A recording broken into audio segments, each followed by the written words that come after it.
Well, welcome and thank you very much for having me here. I'm delighted to see so much interest in foreign affairs, so much interest in U.S. foreign policy and U.S. relations in this important region. As you heard from the various experiences that I've had professionally, they've always been focused on Latin America, on understanding U.S.-Latin America relations, understanding the way it is seen from Latin America. And for that reason, whenever I can, I try to travel and not just speak to you, but listen to you as well. And so I look forward to your questions and to a conversation after I give a little bit of my perspective, in particular on this one aspect of U.S. relations in Latin America, which is the question of China.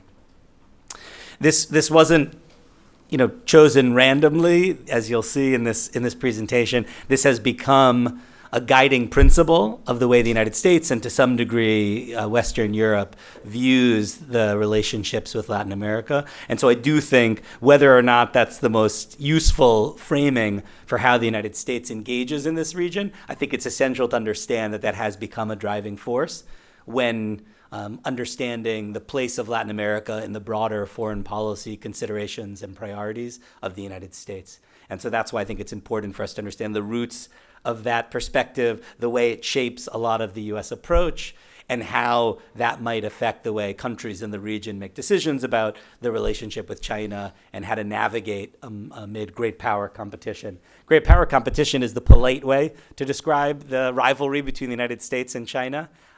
Sometimes it's useful not to mention particular names, and so we like to say great power competition. But you know what I'm talking about. So, as I've just suggested, the concerns about China, and I'll go into a bit of the history of why these concerns have become so predominant in the way the United States thinks about the region. But I think it's undoubted right now that it is a major and bipartisan consideration for the national security and foreign policy communities in the United States. I want to start by undermining my own argument, because I think it's important not to exaggerate this one aspect of U.S. foreign policy. I've just suggested that it is a guiding principle, that it is the new paradigm, that it is the major way that the United States and Europe, to a large degree, see the relationships in Latin America. I want to say why that's not true for a few minutes. So I think we have a fuller understanding of how the United States thinks about this region, but I promise we'll get back to China in short order. So for domestic political reasons, U.S. relations with Cuba and the Caribbean and with Venezuela, and to a lesser degree with Nicaragua, are quite prominent. This includes in the debates in the United States Congress over U.S. Latin America policy, but also in the way the White House and the State Department think about U.S. relations in the region. Mexico is always the most important partner to the United States in Latin America. This has nothing to do with China, but has everything to do with geography, with economic integration between the United States and Mexico, with migration and security considerations, with history. And so I think it's really important never to minimize that when trying to understand what the United States thinks of when it looks south of its own borders. And then there's the broader question of migration and the way that drives U.S. attention to Latin America. You'll often hear complaints that in recent years, or maybe for a very long period of time, the United States has not been thinking much about the Western Hemisphere. This is a major exception to that. And that particularly over the last 2 years, the enormous increase in migration to the United States has forced the U.S. Congress, the White House, and other parts of the U.S. government to think about how to address these levels of migration, and also what are the causes of migration, and how could the United States play a role in addressing some of the reasons, often referred to as the root causes, that so many Latin Americans are leaving their homes. And this is not merely a Central America question. If you look at the most recent data, you're seeing enormous numbers of Cubans, Haitians, Venezuelans coming to the United States as well. And so this is a very broad question that brings up a lot of issues in the region that then rise up the list of U.S. priorities, because this really is a crisis at the United States southwest border. And again, the politics of Latin America, the politics of U.S. foreign policy, there's sometimes a term known as intermustic issues. These are international and domestic issues that meet And it means that there is some domestic constituency, there are elected officials, there are reasons why some foreign policy issues become more politically sensitive. And Venezuela, I think, is a very good example of that. It's hardly the only one. Cuba is the most famous one, but I just give you this example because it's recent, as the United States has very tentatively engaged with the government in Venezuela. It has generated this really fierce reaction among some very influential members of the United States Congress of both parties. So, I've showed you some responses from a prominent Republican senator. This was a statement from a prominent Democratic senator, also very critical and cautious about this re-engagement. Here was a letter from a group of Democratic members of Congress from Florida, you might have guessed from where, reacting to the re-engagement in Venezuela. And so just to tell you that there are foreign policy issues in Latin America, and maybe predominantly in Latin America, that do have the domestic political content. And so to truly understand the U.S. approach, you have to understand a little bit about the U.S. economic system, the U.S. electoral system, the influence of certain immigrant communities, to really understand sort of how and why certain foreign policy decisions are made regarding Latin America. And then when you look at the sort of senior officials in the U.S. government and the way they engage in Latin America, again, you do see that China is not the exclusive issue. And indeed, for the vice president of the United States, who to some degree has some responsibility in her portfolio for Latin America, you've seen a lot of attention to the so-called Northern Triangle of Central America. These are the countries of Honduras, El Salvador, and Guatemala, and looking at the so-called root causes of migration. And that opens up a very broad U.S. engagement because the root causes are quite broad. And they include lack of educational opportunities, violence, corruption, and so, the impacts of climate change, hunger, the intensification of storms. You can tell that opens a very broad series of U.S. engagements that mostly have nothing to do with China. And these issues are becoming even more prominent as we approach the midterm elections in the United States next month, where issues related to the U.S. border become much more prominent. And when there's chaos and crisis at the border, it becomes a bigger political issue that requires a lot more of a U.S. response and U.S. strategic thinking. And so you'll hear, again, a lot of discussion of at least part of Latin America unrelated to our theme for today, which is China. Just to give a sense of what's happening at the border, these are the latest statistics that I could find, but you see, 235,000, 241,000, just extraordinary numbers of Latin Americans mostly arriving at the U.S. border.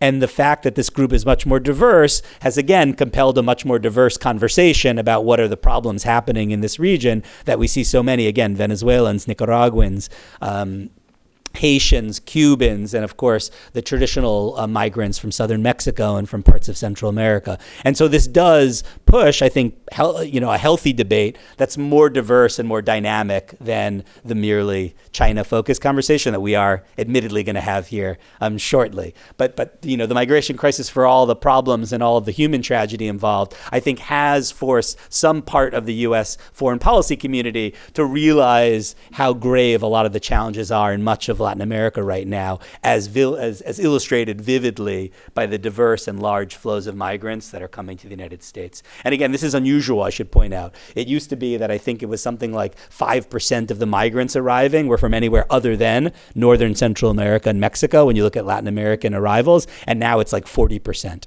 And so it's a huge shift. Haitians coming from Chile who left Haiti, after the earthquake several years ago and are now finding their way up. Cuba at numbers we haven't seen in decades. And so, again, a very geographically diverse and very large group of migrants coming.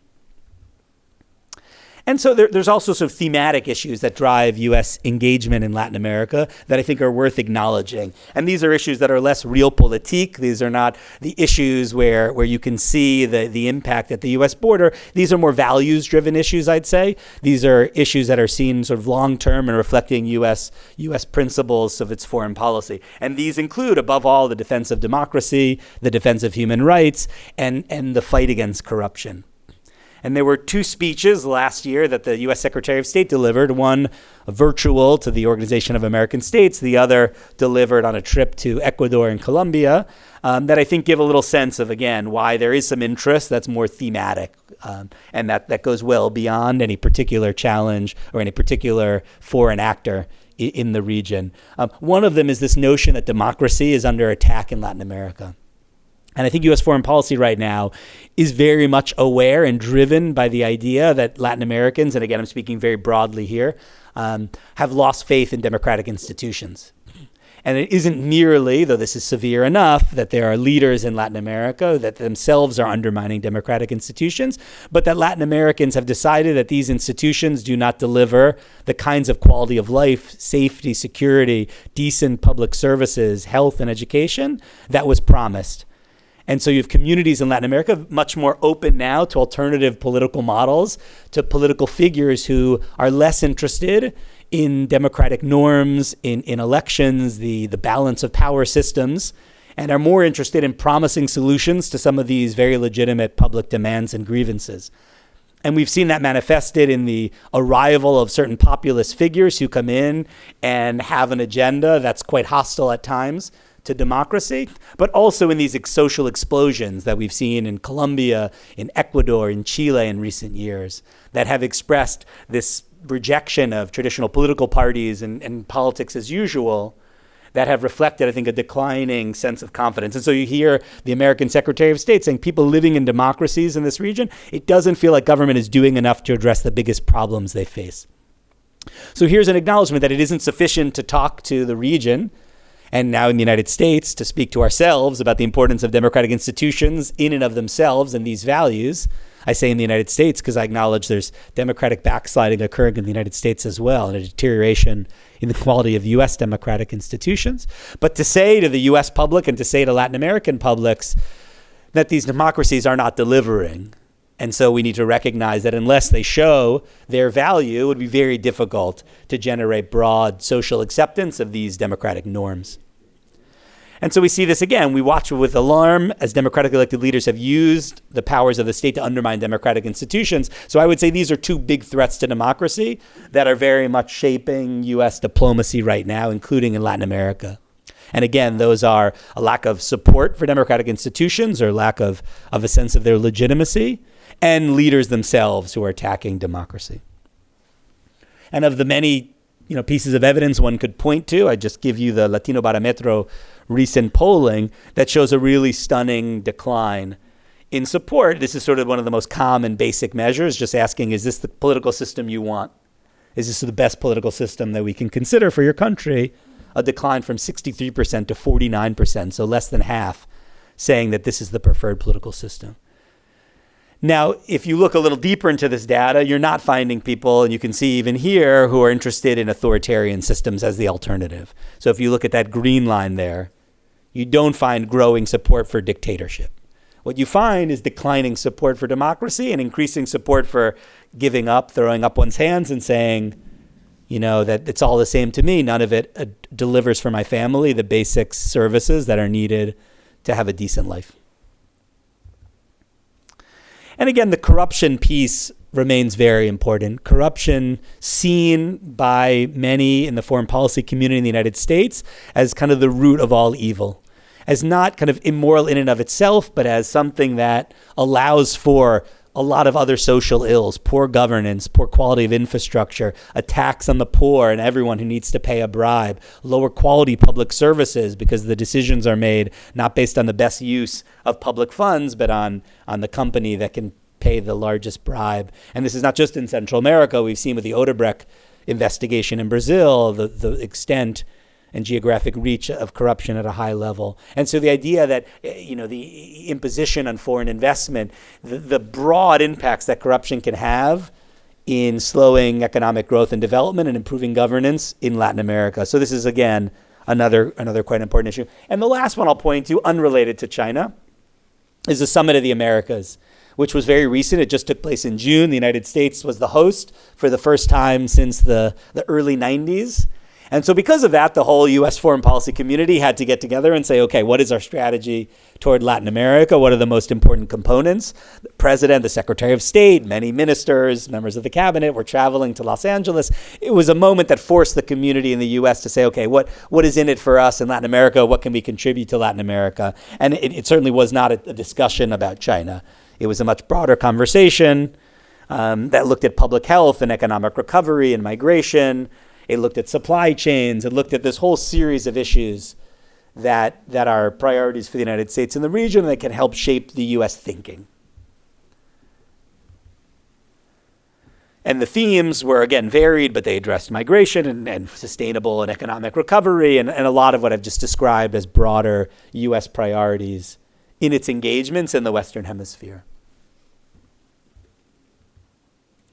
And again, there's other signs that the U.S. prioritizes this region and not for merely great power competition. The U.S. vaccine diplomacy, though slow out of the gate, I think has ramped up, and a majority of U.S. donated vaccines have ended up in Latin America. Just another sign of where Latin America kind of fits in the foreign policy hierarchy and how the United States has engaged in broad ways in the Western Hemisphere.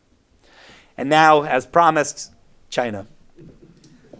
So in spite of everything I've just said, and I think it was a reasonable argument, I hope you agree, that there are other issues, and truly that is the case, that Cuba, Mexico, Venezuela, migration, corruption, democratic backsliding, the Summit of the Americas, all of it is important to the United States, all are part of the U.S. approach to the region. I think two things are also true. One is that the United States does not pay enough attention to Latin America, a chronic issue for many years and across presidents of both political parties, something that I argued in a New York Times op-ed not long ago when the Secretary of State was traveling to Ecuador and Colombia. That's getting worse because of complexities many places in the world, depriving Latin America of the kind of attention and resources that it may have received otherwise. The war in Ukraine being a key driver right now of U.S. foreign policy, of congressional action, of U.S. foreign affairs spending, and to some degree also siphoning diplomatic resources, even that are dedicated supposedly to Latin America, by making the job of a U.S. diplomat in Latin America to convince Latin American governments to take certain positions related to this war, versus having conversations with those governments about any number of issues that I've just laid out. And so for a variety of reasons, this relatively low but stable level of attention for the region is arguably even less because of a very complicated world right now, and in particular because of the Russian invasion of Ukraine. And also I should note, because it's not been easy to marshal support in Latin America for the U.S. and European position on that invasion. Because the United States, I think, has encountered, arguably to me, a surprising amount of resistance to having basic condemnation in Latin America of the invasion and a coordinated and stronger response to encourage an end to this violence and consequences for Russia for this attack. And so you've seen, as just an example of a resolution that ultimately did pass earlier this year in the Organization of American States with a fairly strong condemnation of Russia. But if you look at it, lots of important abstentions if you look at the pink color here. And so Russia has found Latin America a place of great neutrality when it comes to the war, of so-called non-alignment, or even in some important cases of support for its invasion of Ukraine. And so this has complicated U.S. diplomacy in Latin America, and again, forced U.S. diplomats to spend a lot of time and energy on issues that were not part of those kind of core priorities that I described earlier that were guiding U.S. engagement in the Western Hemisphere. And then there's China as another major, or maybe the major, guiding force, pushing U.S. attention and shaping U.S. priorities and motivating the way the United States operates in the Western Hemisphere.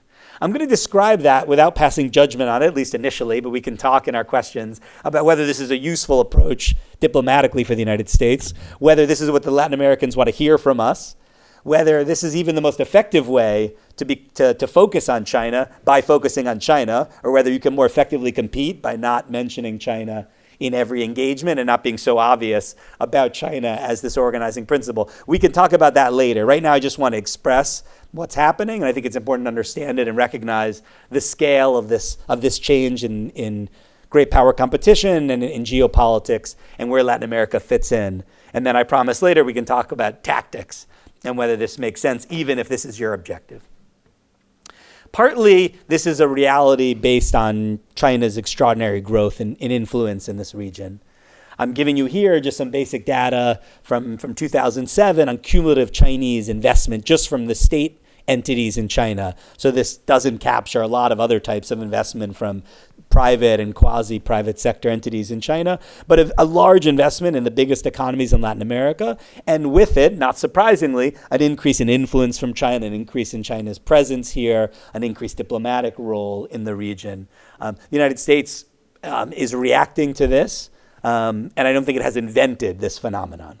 And this is particularly true where we're sitting and standing right now in South America, where the commodity exporters have not only been big recipients of this Chinese infrastructure finance, but have had great access to the Chinese market and become increasingly dependent on China as a trading partner.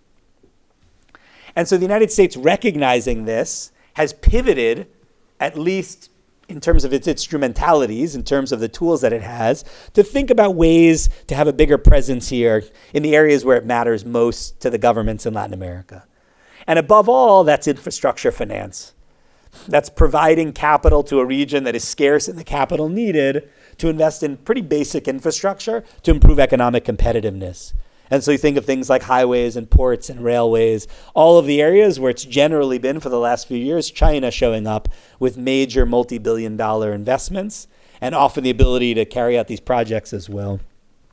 So a few years ago, the United States Congress passed the so-called BUILD Act, which a variety of objectives were listed, but the sort of subtext, or maybe even the headline, was to compete with the Belt and Road Initiative of China and to become more nimble and more generous with U.S. finance to try to offer alternatives to China in places like Uruguay, Paraguay, Brazil, Chile, Argentina, Colombia, and throughout the region. Much more recently, last year, the G7 came up with this new initiative then titled Build Back Better World. The name has changed, as we'll discuss in a minute, but the goal is similar to the BUILD Act, just in the United States. Again, to generate more capital, better coordination among Western democratic countries, to go to places like Latin America, and to offer developing countries alternative sources of finance. And lately, right after the Summit of the Americas, just this Northern Hemisphere summer, Southern Hemisphere winter, you had this announcement of this Partnership for Global Infrastructure and Investment. It's the same thing as the Build Back Better World. It's motivated by the same goal as this BUILD Act I referenced, all to say that the United States is recognizing that this great power competition is occurring and that the tools that China has wielded are tools that so far the West has not had access to, even though the West presumably has enough wealth and capacity to be able to compete similarly in some of these critical areas. We could talk about why the West, despite the scale of its economies, actually has some structural impediments that make it difficult to compete in a level playing field with China in some of these key areas.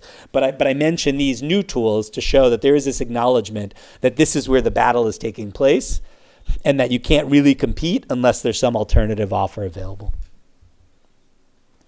And so we've seen in other ways as well this kind of very high-level attention to China issues here. We've not only seen these new tools, but we see now, and it's almost become a cliche, that when U.S. figures come, and this is true often with Europeans as well, they talk about China, China, and China. And if anything else kind of sneaks its way onto the agenda, it's somehow framed to be focused as well on great power competition or U.S. apprehensions about China here. And if you have any candid conversations with diplomats from the region or members of government, they're too polite to complain about it.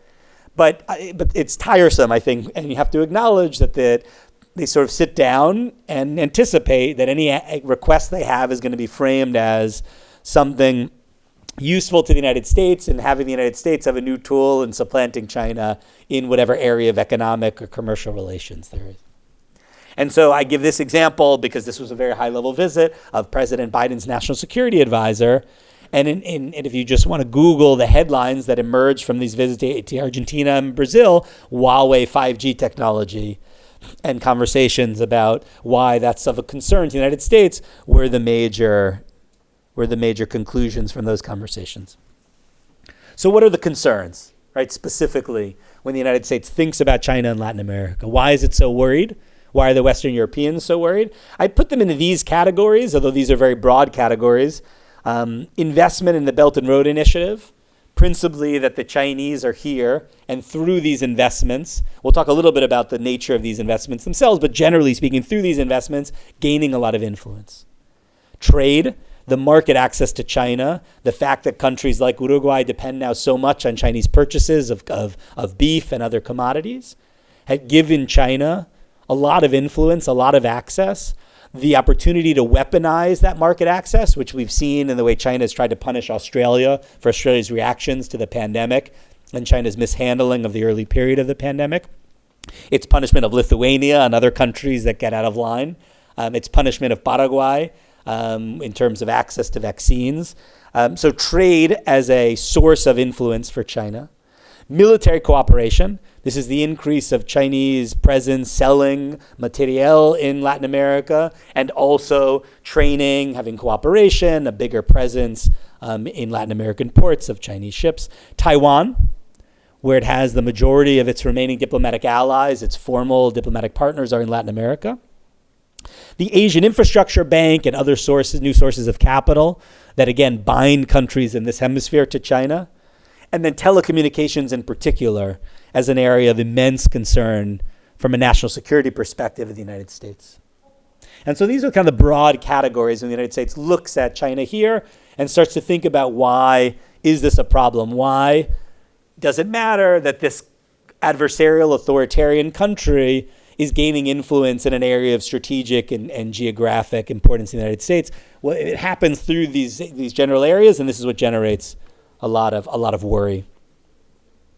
Now, the intensity of the U.S. concern about China is different, but the general kind of sense of concern about it is not new and has been around for my time working in the U.S. government, at the State Department and the Treasury, and in the National Security Council staff. And I would lay it out in kind of these general areas, although some of these, I should acknowledge, seem a little bit old-fashioned or a little bit anachronistic, right? Because China has adapted as well and has changed over time in the way it relates to the region. But I think it's good to know kind of the evolution of these concerns, right? There is the basic concern that's mercantilist, right? The basic concern of it's competing with U.S. businesses, right? It's taking opportunities from U.S. companies. And like any country, this would be a concern to the United States, right? We don't like to acknowledge that. We like to say, no, we're happy to compete with anyone. But one of the concerns is that the Chinese companies are coming in and taking opportunities that maybe would have gone to U.S. firms. There's a concern for the economic development interests of Latin America, and I think this is a concern shared by many parts of the region, which is the idea that China is coming in with an interest in particular sectors, mostly commodities, investing mostly in infrastructure to facilitate the export of those commodities, and so pulling labor and capital away from more dynamic sectors in Latin America. And so this is the idea of recommoditization or deindustrialization that you might have heard about in your studies. And this, I would say, is a shared concern in the region. The idea that with this type of economic engagement with China, it deepens the region's historical dependence on its commodity sector. There's the concern that China, by the nature of its government and system, is non-transparent. And so being non-transparent makes it very difficult, even for transparent democratic partners, to sometimes understand what agreements their own governments are signing with China. And so this can breed corruption in places that don't have very good controls in place. And so maybe a country can do a good job in making sure the agreements are all very public, but often the Chinese have a preference for non-transparency, or at minimum are very happy to kind of meet governments where they are. And so if you're a government that's not interested in transparency, lo and behold, the Chinese will not compel you in the way the World Bank might, or the Inter-American Development Bank, or the U.S. government. The Chinese will be happy to kind of meet you where you are, have agreement completely in privacy, and this, as you could guess, in the hands of some governments, can facilitate corruption and worsen it. There's historically concerns from the United States about environmental protection, the idea that the Chinese are disinterested in protecting the environment where they operate. And so again, if you're a Latin American government that's also disinterested, or you're interested on paper but don't have maybe the capabilities of enforcing your environmental laws, or you're concerned about jeopardizing investment from China, by enforcing your environmental rules, you may end up with some consequences that are negative for the natural spaces in your country. And the same is true for labor laws that the Chinese. Now, again, some of this I would argue has changed over time. China is not imposing the same degree of requirement of Chinese labor, the quality, which I can mention later. There were questions about the quality of Chinese infrastructure. I think that has changed over time as China has become more knowledgeable, more sophisticated in the way it operates overseas. But these have been concerns from very early on. And then this question of debt trap diplomacy, which is a very controversial term, I think fundamentally a flawed concept, because it suggests that China wants countries to default, that it loans money to countries hoping they can't pay it back, and that in defaulting on China, China gains access to the asset as a forfeited asset or some control over the politics.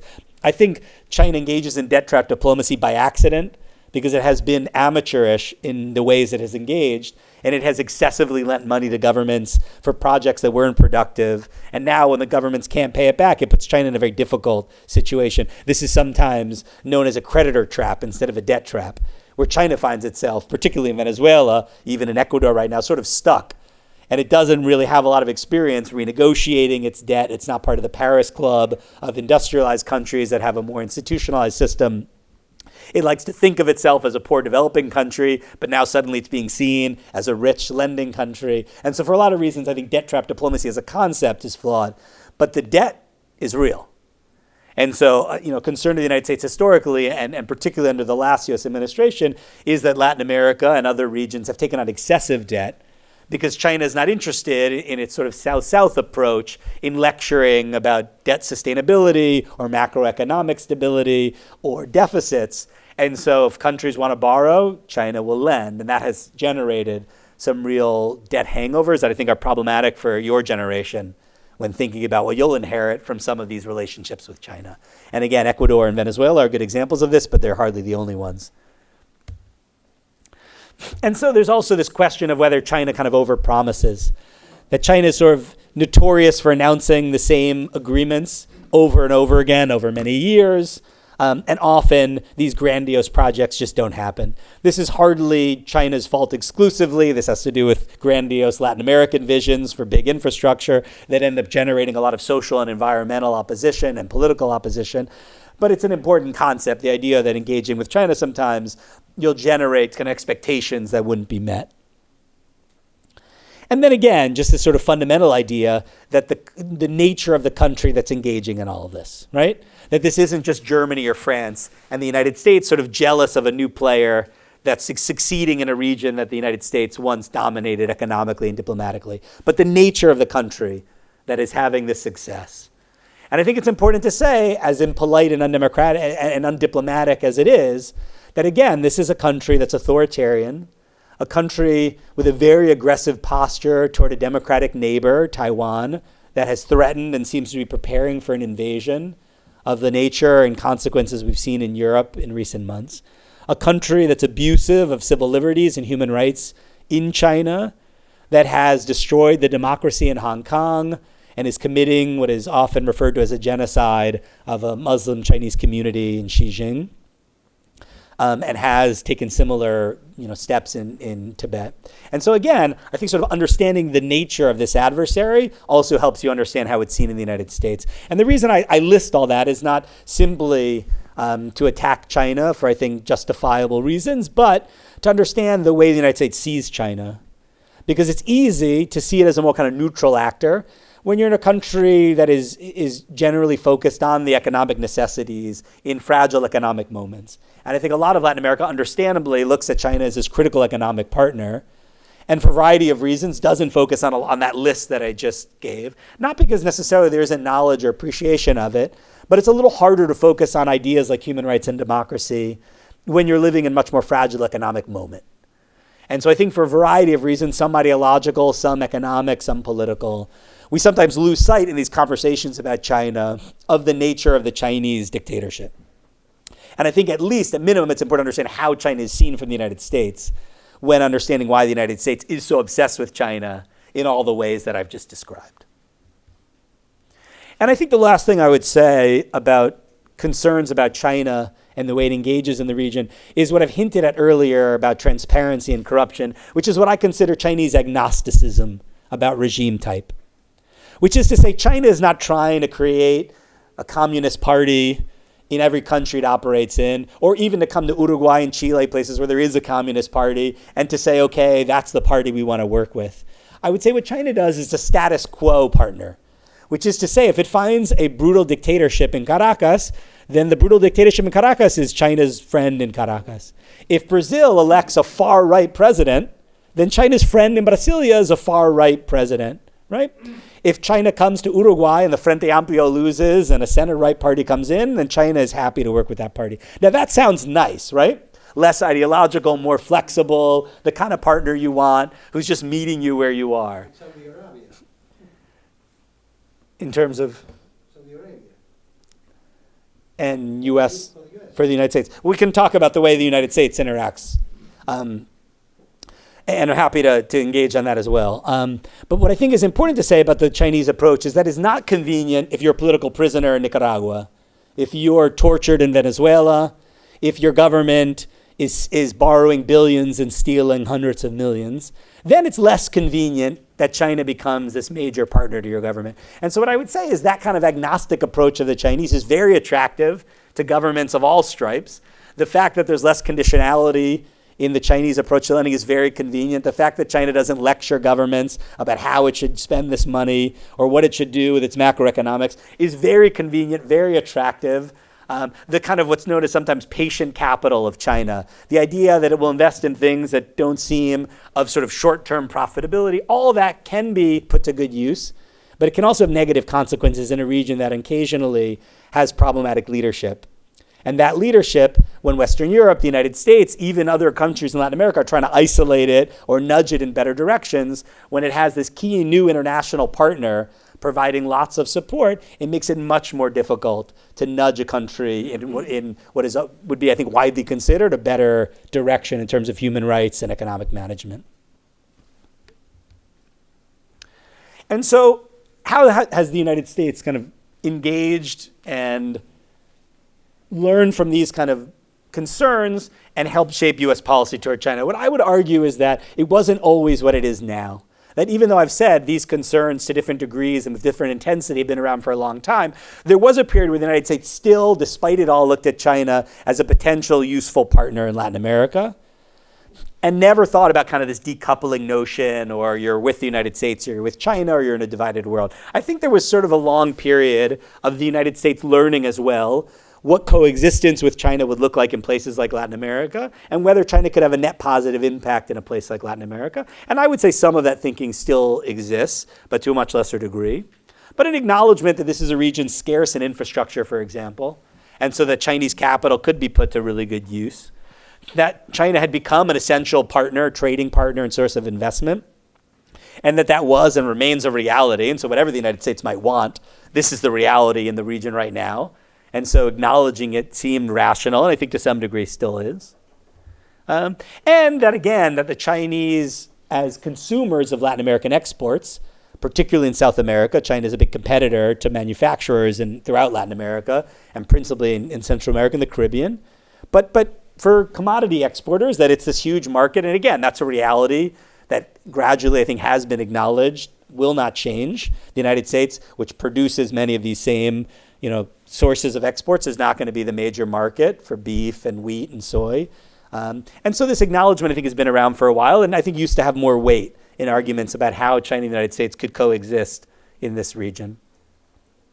And I think we've actually learned about China's importance even more lately as China's importance to some degree has declined because state-to-state lending has declined in recent years from China.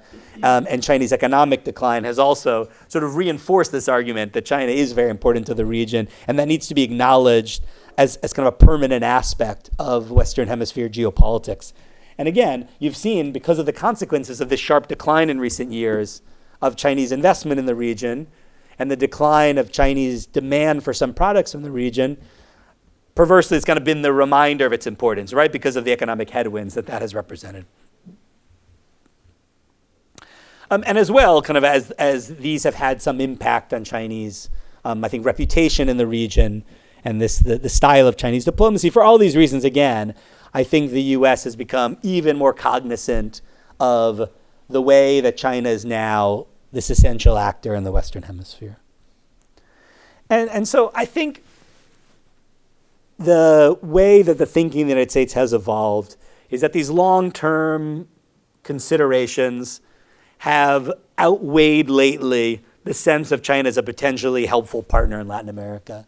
And with different, I think, levels of nuance, right? I think there is a different level of nuance in the current president, who I'll talk about. There was a different level of nuance in the 8 years of the Obama administration in terms of ways that Latin American governments might productively engage with China, but ways that Latin American governments might want to engage with some greater caution. And there was some less nuance in the last period, in the 4 years of the Trump administration, where I think in the areas where the United States was engaging on China, there was a much more kind of black and white picture. But all of it comes from the same roots and analytical conclusions that I've just explained to you and that I think are helpful analytically for you to keep in mind when thinking about and understanding why the United States engages in the way it does. I'll lay a few of them out before turning to your questions. One of them I mentioned in passing is Taiwan. The United States, for a variety of reasons, has taken on Taiwan's cause in Latin America as its own. And so when it thinks about relationships in Latin America with Taiwan, and that includes Paraguay, it thinks a lot about the importance of defending the interests of Taiwan here and working with countries to show value in that relationship. 8 of Taiwan's remaining 14 diplomatic partners are in this region. This is particularly true about telecommunications as a sector. There's just certain kinds of infrastructure, and this is one of them, that are considered highly sensitive right now by the United States. And we can talk about some of the reasons why. But these are areas where if you think about the United States, particularly amid all the considerations of China in this region, which are the ones that really matter and the essential core of U.S. fears of China's presence here, you'll find quickly that you're talking about telecommunications. You'll think about talking about formal ways to measure Chinese relationships and what countries are signing the different formal partnerships with China, who's joining the Belt and Road Initiative, and when and in what sequence.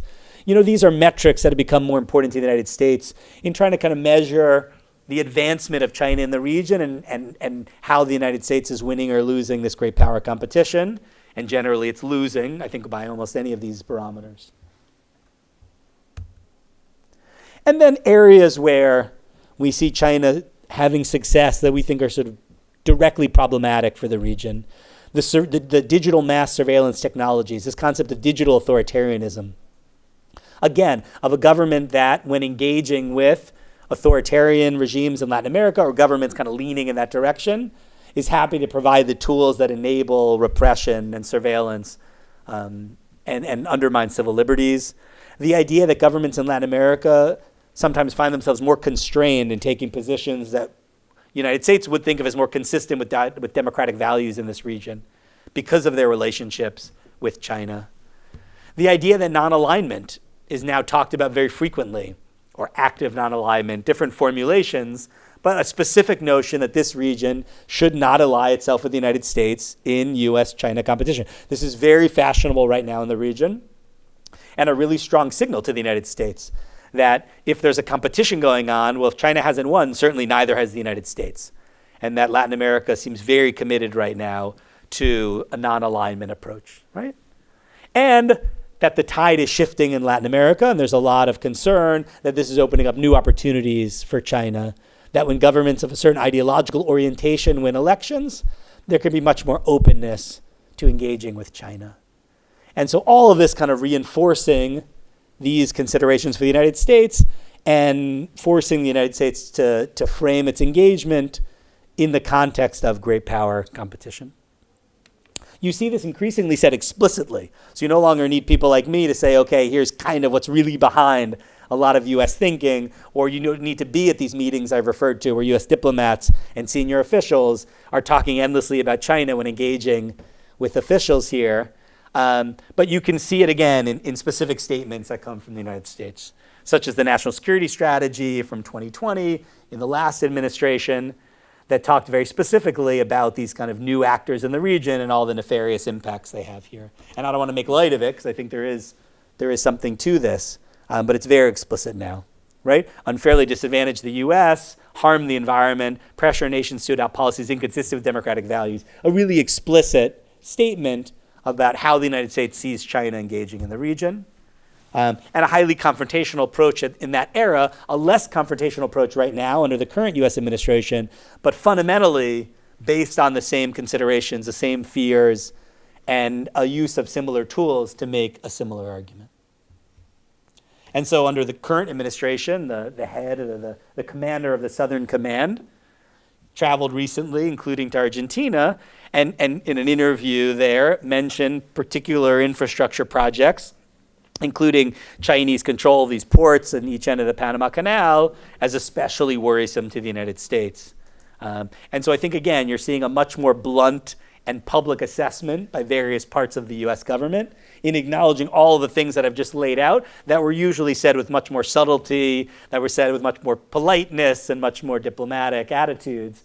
But now the vocabulary really is shifting as there's more, I think, consensus in the United States, more concern, more congressional interest in great power competition. And you see this even in this part of Latin America, maybe even particularly in this part of Latin America. And so in Argentina, your neighbor, you hear specific concerns about a Chinese space station in Neuquén, Argentina, and about the role of the People's Liberation Army in managing that facility. Rumors of a logistics hub in Ushuaia have become prominent in discussions of the United States-Argentina relationship, and then discussions in Argentina, Brazil, everywhere about Huawei 5G technology. And you see the United States, again, kind of trying to be, I think, a little bit more transparent and a little clearer in how it views this competition and acknowledging that it has, again, become the defining geostrategic challenge for this generation. And so in a speech that I'd recommend to anyone who's interested in this subject at, I think, Georgetown University in May of this year, the U.S. Secretary of State tried to kind of lay out the way the Biden administration sees this relationship between the United States and China, but you could extrapolate the way it would encourage other countries that are democratic are trying to sort out their relationship. And what he said was, we'll compete with confidence, cooperate wherever we can, and we'll contest where we must. Which means that the relationship U.S.-China, bilaterally, but including in areas like Latin America, will include competition, ideally some cooperation, but that it will be a complex and really defining challenge for the United States. And in that sense, it will be a defining challenge, I think, for a lot of governments throughout the world that are trying to sort out their relationships with Western Europe, with the United States, with China, to naturally and logically seek to have the most benefits from the relationship with both, while ideally also trying to be true to their own democratic values, which I think creates enormous complexity and challenge for this and coming generations of political figures and diplomats. And I think even Uruguay itself finds itself very much in the middle of this conversation, both domestically and in its relationships with China and the United States, as the free trade agreement conversation has again played, I think, an important role lately in reminding the United States once again of the presence of China in the region, its growing influence, of reminding the United States once again that China engages happily with countries even when they're governed by the center-right, and presumably democratic countries, places where you would think if there's anywhere that would be less interested in China, more interested in the United States, it would be a place like Uruguay today. And yet, not surprisingly, Uruguay is engaging in this free trade agreement discussion with China. And so it has served as a reminder of all of this. The reaction of the United States and the concerns you might be aware of, I think, has also reinforced what I'm describing as this kind of obsession with China in Latin America, and the debate domestically as well, about how you balance interests, values, economic imperatives. I think you can all see in this one kind of case study that I think is obviously relevant, I think, to this group, but helpful in understanding the kind of broader context. And even the degree and scale of this kind of China obsession in the United States Congress, in the State Department, in our embassies, in the White House, which goes across, again, political parties and across administrations, there's a lot of voices in Washington that think it's not enough. And that we're not thinking enough about China and Latin America. We're not dedicating enough tools to compete with China and Latin America. We're not aggressive enough in this competition. And then there's some who are saying, look, we need to acknowledge that this is akin to the Cold War, where Latin America was this battleground for influence in ways that I think guided U.S. policy direction in really negative and problematic ways, change the tools the U.S. used, change the amount of attention, but not for productive engagement. But just to let you know that despite all this intensity, there's plenty of voices that say, no, we're not focusing nearly enough and recognizing the national security and economic and future implications of letting China become such a major influence in this hemisphere, in this sensitive geography. And so I mentioned that to conclude, to say that if you think it couldn't get any more intense, and if you think it couldn't get any more sort of narrow in the framing of U.S. engagement in Latin America, it could and it probably will. And so those, both within the U.S. government and outside the U.S. government, who think for a variety of reasons, tactical and intellectual and cultural, that this shouldn't be the only framing, that Latin America and U.S. relationship should be moving in lots of different directions and motivated by lots of different factors, that the issues I spoke about at the very beginning of this conversation, that the U.S. genuine interest in fighting corruption, in supporting human rights, in reducing hunger, in promoting renewable energy, that all of those are motivations in and of themselves and should be the motivation for greater U.S. engagement and greater U.S. finance. And there's plenty of voices that say that, both, again, in the U.S. government and outside. And there's plenty of arguments tactically for why that's even a better approach to great power competition. Despite all that, you're probably going to be living in a world where, again, more and more of the conversations about great politics in the Western Hemisphere are centered around great power competition.